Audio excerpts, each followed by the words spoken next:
चलो वॉक करते हैं, थोड़ा वजन कम हो जाएगा।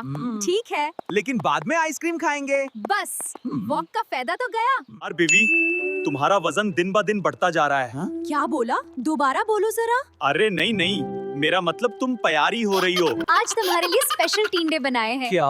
फिर टींडे? काल भी, पार्सन भी। तो क्या हुआ? तुम्हें पसंद जो है। पसंद थी।